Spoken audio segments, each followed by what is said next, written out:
¿Qué tal, gente? Sean bienvenidos a un nuevo video en el canal. Esta vez vamos a hablar sobre el lenguaje. Bueno, vamos a empezar a ver el lenguaje sobre un punto de vista tradicional. Vamos a empezar con sus primeras investigaciones, las cuales son resultados que apuntan hacia procesos cerebrales separados para la construcción de frases y significado.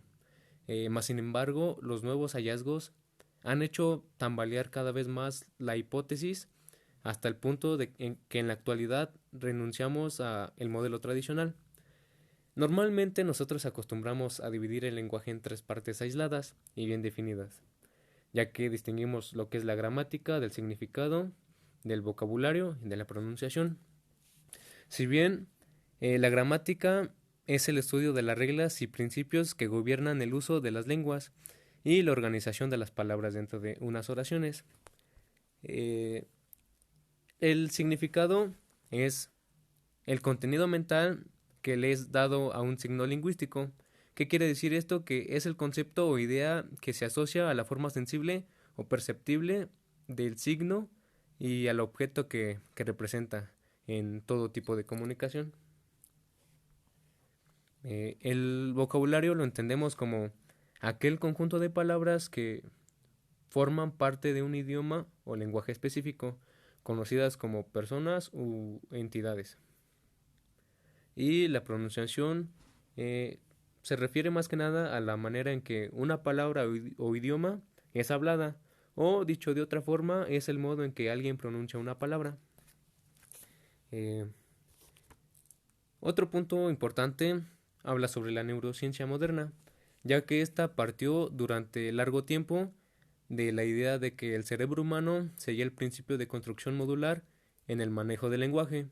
Tal supuesto se basa en la observación que la ruptura de significado provoca una reacción cerebral distinta a la que se producía ante las oraciones gramaticales mal construidas.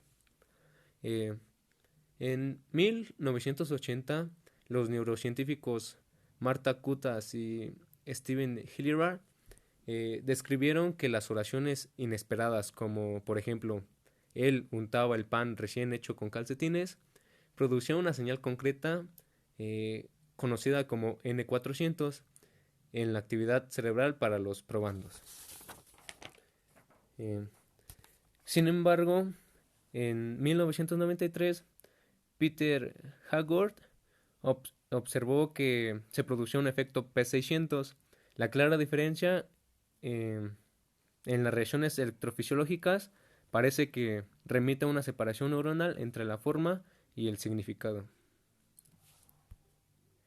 Eh, bueno, aquí tenemos en la pantalla el, el área de Broca y el área de Wernicke. Bueno, la función variable del área de Broca eh, se consideraba en primer lugar un lugar de producción de lenguaje, pero sin embargo más tarde pasó a ser la central gramatical del cerebro, que llegó a pensarse que solo era responsable de operaciones gramaticales concretas. En la actualidad, los datos sobre los cambios de activación en dicha zona cerebral parece indicar que la región cerebral no se halla implicada en una función lingüística específica, sino que contribuye al control cognitivo en general. De igual modo sucede con otras zonas del cerebro, entre ellas el área de Wernicke, responsable de distintos fenómenos que abarcan el ámbito lingüístico. Como podemos observar en la imagen, el área que está de color rojo es el área de Broca y el área en color verde es el área de Wernicke. El área de Broca ascendió de categoría, ya que de situarse en el lóbulo frontal de la corteza cerebral pasó a ser el centro de producción lingüística, mientras que el área de Wernicke en el lóbulo temporal se encontraría la comprensión lingüística. Eh, Tenemos los potenciales relacionados con los eventos. Estos potenciales son la respuesta cerebral medida en el resultado directo de un evento sensorial, cognitivo o motor específico. O dicho en otras palabras, es cualquier respuesta electrofisiológica estereotipada a un estímulo. El estudio del cerebro de esta manera proporciona un medio no invasivo para evaluar el funcionamiento del cerebro. Además de los potenciales relacionados con los eventos, es de gran importancia el, el electroencefalograma. Un electroencefalograma es un estudio que detecta la actividad eléctrica del cerebro mediante pequeños discos metálicos, conocidos como electrodos, fijados sobre el cuero cabelludo. Las células del cerebro se comunican a través de impulsos eléctricos y están activas todo el tiempo, incluso mientras duermes. Esta actividad se manifiesta como líneas onduladas en un registro electroencefalográfico. Bueno, eh, mediante estas dos relaciones pueden registrarse las reacciones cerebrales ante estímulos de entorno inesperados. La medición se basa en el cambio del campo eléctrico en la superficie del cráneo que vuelve a retroceder según la actividad en el cerebro. La actividad conocida como normal o no alterada es constante y aleatoria. Un estímulo inesperado provoca, por el contrario, un cambio potencial temporal y espacial específico en la superficie craneal. Eh, Como podemos ver en la pantalla, hay dos imágenes, la A y la B. En la imagen A podemos observar que dice N400. Ok, el N400 es un componente de las señales de electroencefalografía bloqueadas en el tiempo conocidas como potenciales relacionados con eventos, como conocidas como PRE.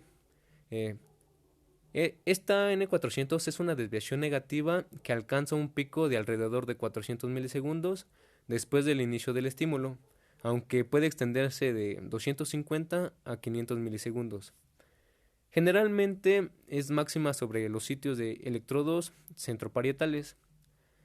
Además, el N400 es parte de la respuesta cerebral normal a las palabras y otros estímulos significativos que incluyen palabras visuales y auditivas, signos de lenguaje de señas, imágenes, caras, sonidos, y olores.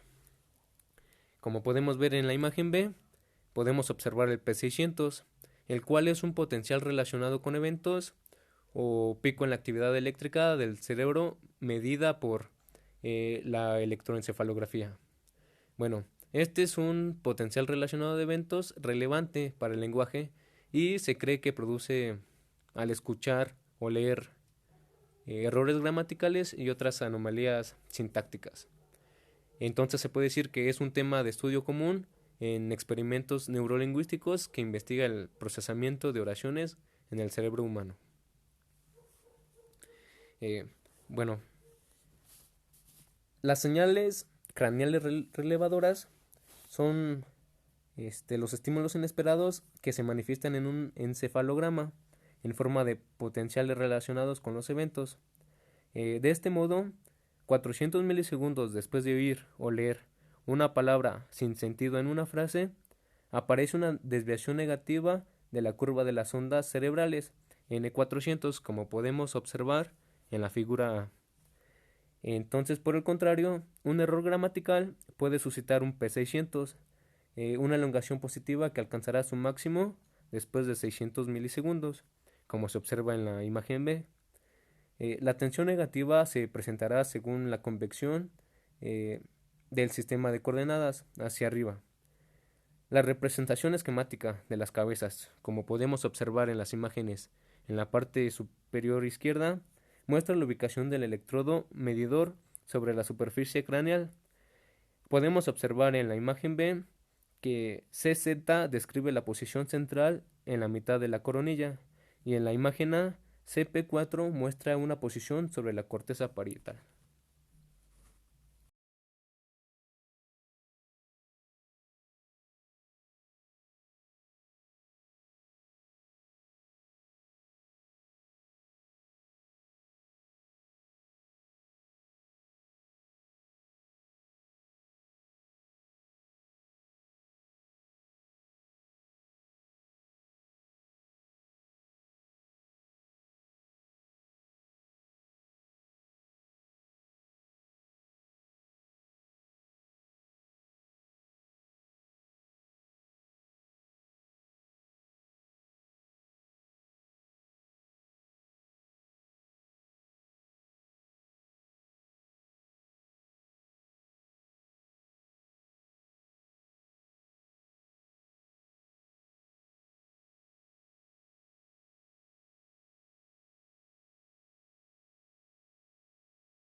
Existen test de oraciones erróneas y una pregunta muy importante es ¿cómo reacciona el cerebro ante oraciones erróneas? Bueno, un significado inesperado o incorrecto debería producir un efecto electrónico cerebral de N400, como lo habíamos visto anteriormente. Eh, pero Kolk y sus colaboradores eh, encontraron un efecto P600. ¿Qué quiere decir? Que la señal se reservaba para la gramática y no debía reflejar el significado. Este P600 semántico parecía desmoronar eh, todo lo que se creía saber hasta el momento sobre la relación entre lenguaje y cerebro, entre sintaxis y semántica. Bueno, en sí, la conclusión de esto fue que el cerebro, ante información lingüística compleja, toma en consideración la propia experiencia para combinar las palabras y con ello ignorar la gramática. Además de todo esto, tenemos una gran diversidad lingüística. Con esto me refiero a que tenemos más de 6.000 idiomas. Y para esto, el cerebro humano puede concebir por caminos muy diversos oraciones con sentido. De todos modos, un encéfalo con una misma estructura es capaz de comprender los más de 6.000 idiomas. Eh, entonces, quiere decir que un modelo neurolingüístico plausible debería explicar por qué nuestro cerebro puede manejar el inglés, el español, el alemán, el francés, el italiano, etc. Y se dice que para ello hay que renunciar al principio de construcción modular hasta, hasta ahora asumido, de manera que se atribuya a la información gramatical y semántica de la misma importancia. Entonces el encéfalo no realiza ninguna distinción clara entre sintaxis y semántica. Existe un amor muy arraigado por la secuencia y se puede notar de forma sobresaliente en la lengua inglesa, ya que la posición lineal de la frase establece los roles. Mas sin en cambio existen otros idiomas como el español, el alemán, el turco o el chino que gozan de una mayor flexibilidad. ¿Qué quiere decir esto? Que la posición lineal de las partes de la oración no determina el significado.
Pasamos al modelo de doble ruta. Eh, Unos autores muy principales de esto es Paul Broca y Karl Wernicke. Bueno, Paul Broca detectó un centro motor del lenguaje en el encéfalo, como lo podemos ver es el área roja señalada, y él postulaba que las personas con una lesión en dicha zona del lóbulo frontal padecían dificultades considerables para hablar. En las conclusiones de Broca se dice que esa área cerebral se encuentra en las representaciones de movimiento que sustentan las órdenes dirigidas a los órganos fonoarticulatorios. Estos órganos fonoarticulatorios son de gran importancia para la emisión y la comprensión de lo que es la voz, de lo que es el habla y de lo que es el lenguaje. Los órganos fonoarticulatorios son básicamente cinco, que son la laringe, la faringe, las fosas nasales, las fauces y la boca. Por su parte, Wernicke recopiló todo el conocimiento sobre el procesamiento lingüístico neuronal que había en su época. Además, añadió al centro motor del lenguaje de Broca otra estructura en la que, según sus propias investigaciones, el cerebro almacenaba las imágenes sonoras correspondientes. En conclusión, se podría decir que el área de Broca comprende los aspectos motores del lenguaje y el área de Wernicke comprende los aspectos sensoriales. Existe una hipotética relación recíproca, que quiere decir que ambas áreas cerebrales solo pueden cumplir su misión si existe una relación recíproca continua. Además, existió un joven que hace 140 años describió el primer modelo de redes neuronales del lenguaje. Este joven supuso que existía una relación directa entre los dos centros, lo cual permitía que un niño aprendiese a hablar mediante la repetición. Wernicke, el pionero neurocientífico, erró la localización anatómica del enlace. Supuso que pasaba de modo ventral, es decir, en la parte inferior del encéfalo, por detrás de una estructura cerebral profunda, la ínsula. Después de mucho tiempo, otra vía desempeñaba un papel principal en las funciones de ambas regiones cerebrales, hoy en día conocido como el fascículo arqueado. Este cordón de fibra nerviosa une el área de Broca situada en el lóbulo frontal con el área de Wernicke, que sitúa en el lóbulo temporal. Se dice que los pacientes a los que les falla ese enlace son incapaces de repetir palabras que nunca han oído antes.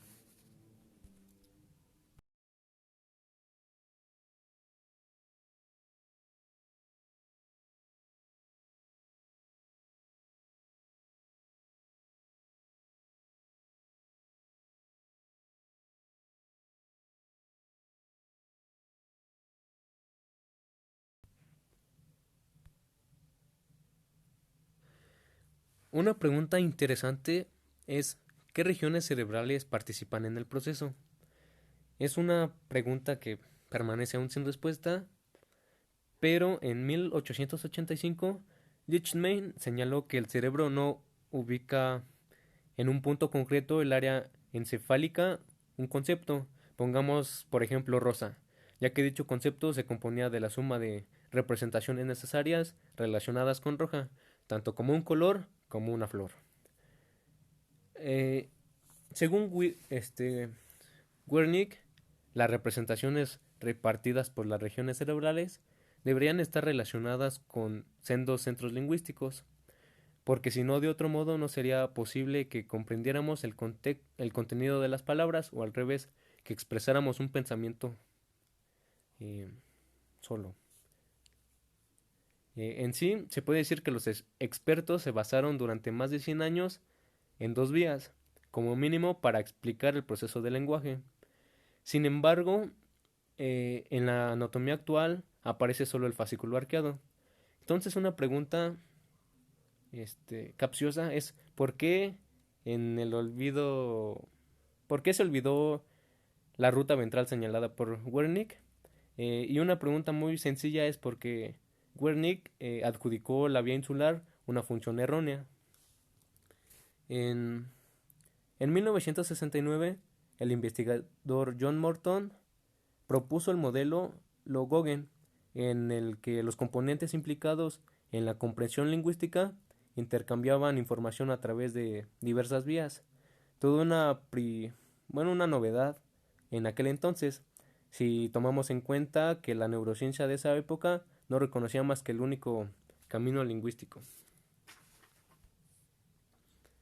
Eh, Vamos a hablar sobre las rutas lingüísticas y tomando en consideración la imagen que está en la pantalla, esta imagen reproduce el rumbo de las dos rutas lingüísticas del cerebro. La parte azul aparece el fascículo dorsal, que entre otras funciones participa en la repetición de las palabras, y la parte roja, situada en la zona ventral, se indica la unión que permite la comprensión de las fases.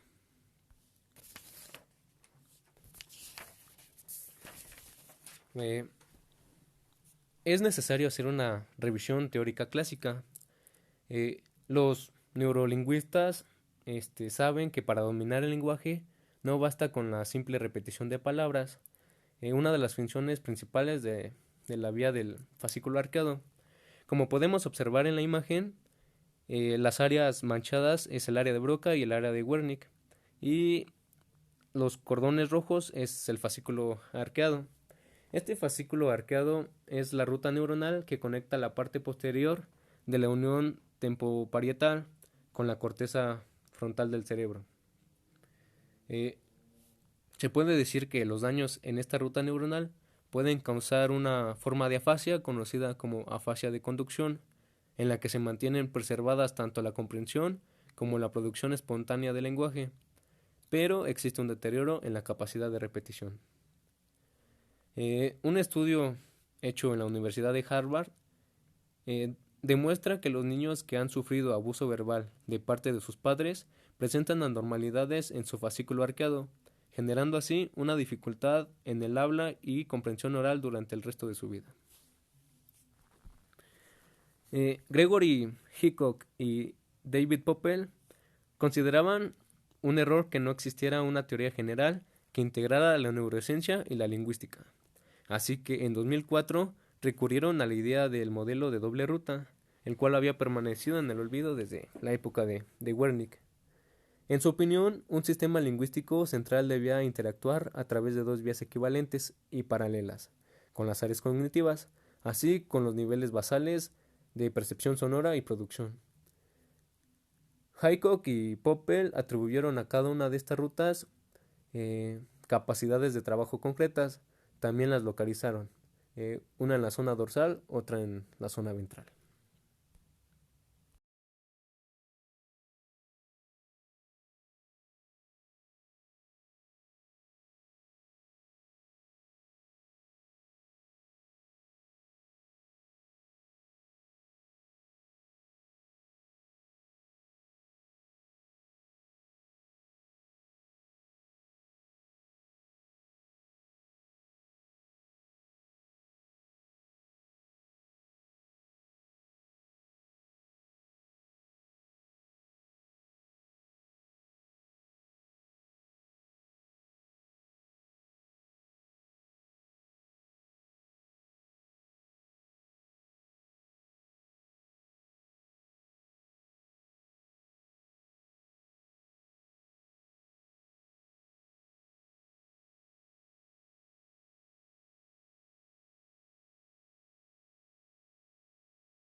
Ahora hablaremos sobre lenguaje y pensamiento.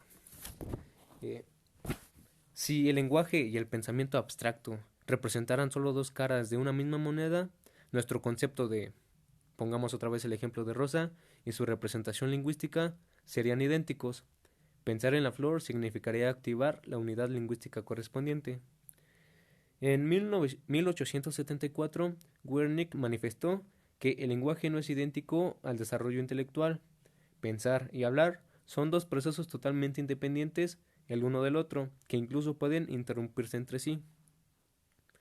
Un personaje muy importante es Vygotsky, que en 1934 simbolizó esta reflexión y planteó que la región del pensamiento lingüístico o del lenguaje interior, dependiendo de si uno lo mira desde la perspectiva de pensamiento o desde la perspectiva del lenguaje.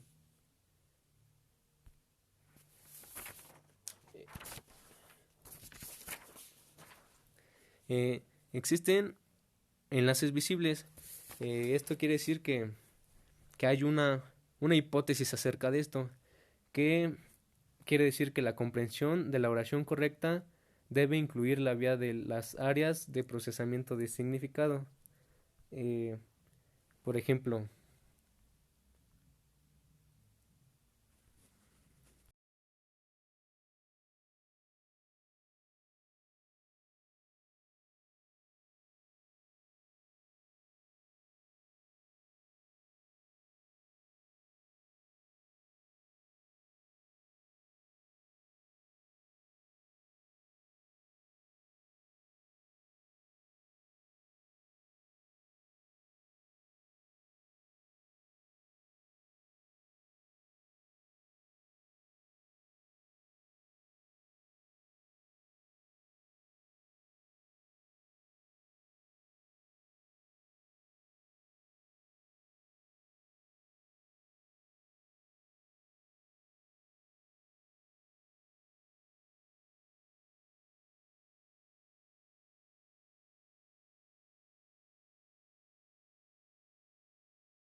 Eh, la comprensión de la oración requiere áreas superiores del encéfalo, que es la corteza asociativa, la cual se ubica por delante de la corteza motora y se relaciona con el control de la conducta y de las funciones ejecutivas, como por ejemplo la toma de decisiones y la planificación. También es importante para la expresión del lenguaje. Bueno, por el contrario, la repetición de las pseudopalabras activaba unas zonas cerebrales más cercanas a secciones basales. Eh, la idea del modelo de doble ruta puede explicarse desde una segunda versión. En el sistema visual existen dos vías de trabajo. En este caso, la ruta dorsal, que la conocemos como el dónde, que codifica la posición espacial de un objeto. Se diferencia de la ruta ventral, que la podemos conocer como el qué, la cual procesa los atributos visuales y con ello el contenido de lo percibido. Existe una analogía con el sistema visual. Esta analogía a la ruta visual se basa en la vía ventral. Esta vía se encuentra involucrada en la comprensión del lenguaje y une regiones cerebrales que se encuentran inactivas en las tareas semánticas. De hecho, aquí tiene un lugar un fenómeno más que simple, una combinación de representaciones sonoras y de contenido, que es la estructura acústica prefabricada en la corteza auditiva y se analiza en categorías léxicas, semánticas y sintácticas. Eh, los estudios de neuroimagen, o casi todos los estudios, muestran con relación a la gramática la actividad de regiones conectadas por la vía dorsal y la vía ventral. Eh, el preguntarse cuál de las dos vías es más importante es un poco ocioso, ya que se, se toma en cuenta que las dos vías son muy importantes y entonces es una ruta muy flexible.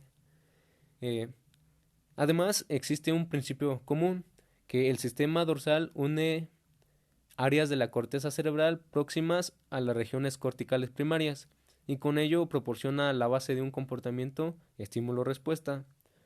Esto quiere decir que si se trata de un pensamiento simbólico y abstracto, entonces es la vía ventral la que se pone en marcha. Desde un punto de vista anatómico, ellos expresan las regiones de asociación más complejas que la corteza cerebral.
Ahora vamos a hablar sobre las imágenes cerebrales, ya que hoy en día existen numerosas técnicas de neuroimagen, las cuales vamos a ver a continuación.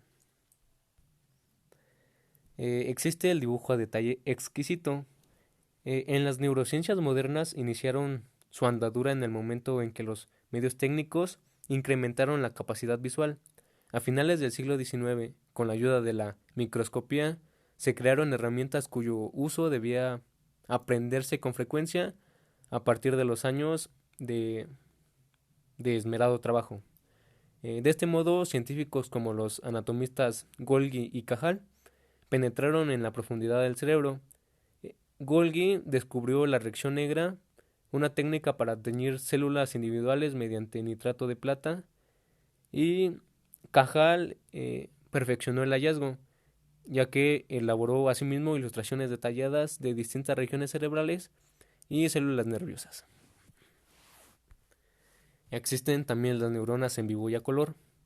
Eh, Aquí Jeff Lichman y Joshua Sanes elaboraron un método de cerebroiridiscencia que es una respuesta elegante de este siglo XXI a las artísticas ilustraciones de Ramón y Cajal.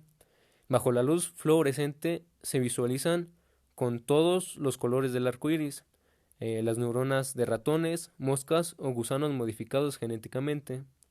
De esta manera, los científicos observan en vivo las alteraciones de las neuronas y de su sinapsis. Incluso las graban en directo. Las neuronas a escala microscópica hoy en día pueden representarse con una resolución 100 veces mayor que con el microscopio óptico de la época de Santiago Ramón y Cajal. Sobre esta línea se reproduce una neurona con pequeños pinchos en sus prolongaciones. Estas espinas le sirven para comunicarse con otras neuronas. En la microscopía electrónica, un haz barre la superficie de una estructura y un detector se encarga de registrar las partículas que rebotan de la zona examinada. Otro método importante es la maraña de las fibras nerviosas. Este método es reciente ya que está haciendo furor, sobre todo en relación a la medición del conectoma. Son las imágenes por tensor de difusión, o mejor conocidas como ITD. Bueno, el desplazamiento de las moléculas de agua a lo largo de las fibras nerviosas revela el proceso de comunicación neural. Pero sin embargo, las imágenes que se obtienen se basan en proyecciones matemáticas y estadísticas, o en otras palabras se puede decir que no reproducen las comunicaciones reales.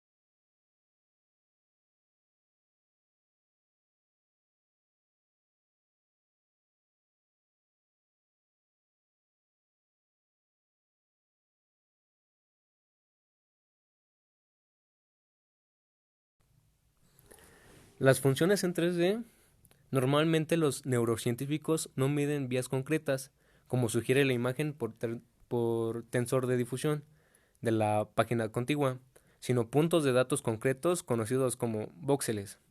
Para obtener una representación tridimensional de las conexiones neurales, se utiliza desde hace largo tiempo cuerpos geométricos o conocidos también como glifos. Gracias a estos, ellos pueden mostrarse conexiones funcionales en el cerebro. Cada punto de esta visualización resume cambio sincrónico en la actividad en los voxeles medios. Los colores corresponden con la orientación espacial en la que se encuentran las neuronas activas que están coordinadas entre sí.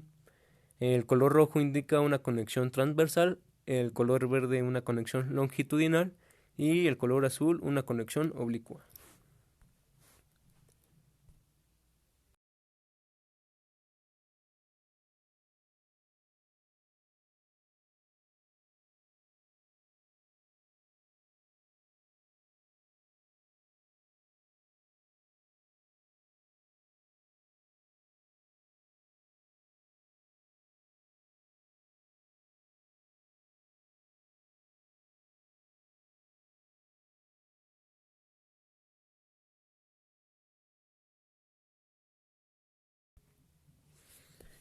La libertad artística. Aquí hay un autor muy importante llamado Etienne Saint-Amand. Este autor ha confeccionado a partir de una imagen por tensor de difusión de su propio cerebro. Por lo general, estas imágenes muestran fibras nerviosas en color sobre fondo negro. El artista juega aquí con los colores, pero conserva la resolución detallada de la proyección. Eh, y por última técnica tenemos la ruta hacia el conectoma. Eh, Además de la red anatómica del cerebro, hoy en día se investiga cada vez más el modo en que las conexiones cerebrales intervienen en la resolución de tareas determinadas. El método de neuroimagen principal que se utiliza para ello es la imagen por resonancia magnética funcional, también conocido como RMF. Esta técnica registra todos los cambios en el contenido del oxígeno en la sangre como resultado de la actividad de las neuronas. Para ello se mide la actividad de miles y miles de neuronas en un punto concreto, el voxel. La fuerza de comunicación entre los distintos voxeles puede calcularse a partir de la semejanza que su respectivo patrón de actividad, que aquellos que descargan con más o menos intensidad al mismo tiempo se hayan probablemente conectados entre sí.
Es muy importante saber por qué es importante un electroculograma, ya que este es un examen que consiste en colocar pequeños electrodos cerca de los músculos de los ojos para medir el movimiento de estos. Este examen es utilizado en la polisomnografía. Eh, Normalmente en condiciones habituales existe una diferencia de potencial de aproximadamente de 0.4 a 5 milivoltios entre la córnea y la membrana de Bruch, situada en la parte posterior del ojo. Eh, bueno, como podemos observar en la pantalla, es una imagen de un electroculograma en la cual podemos observar una línea horizontal, que es cuando el sujeto está mirando hacia enfrente, una línea con dirección hacia arriba es cuando el objeto mira hacia arriba y una línea con dirección hacia abajo, que es cuando el sujeto mira para abajo. Y entonces nos podemos dar cuenta que cuando mira hacia arriba existe una amplitud mayor a 100 microvoltios, y cuando mira hacia abajo existe una amplitud menor a 100 microvoltios.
Las ilusiones visuales o ilusión óptica es cualquier ilusión del sentido de la visión que nos lleva a percibir la realidad de varias formas. Puede ser de carácter fisiológico, asociado a los efectos de una estimulación excesiva de los ojos o el cerebro. Ya puede ser como el brillo, color, movimiento, como el encandilamiento tras ver una luz potente, etc. O también puede ser de carácter cognitivo, en las que interviene nuestro conocimiento del mundo. Las ilusiones cognitivas se dividen habitualmente en ilusiones de ambigüedad, ilusiones de distorsión, ilusiones paradójicas e ilusiones ficticias, mejor conocidas como alucinaciones, en donde las imágenes no solo son perceptibles con claridad por el ojo humano, ya que nuestro cerebro solo puede asimilar una imagen a la vez. Eh, Se puede decir que en conclusión el cerebro humano solo puede concentrarse en un objeto, por lo que cuando se presentan dos formas en una sola imagen, se ocasiona una confusión y el cerebro entra en desorden, por lo cual este lleva a ver otra visión de lo visto. Bueno, eso ha sido todo, muchas gracias por ver y nos vemos en el próximo video.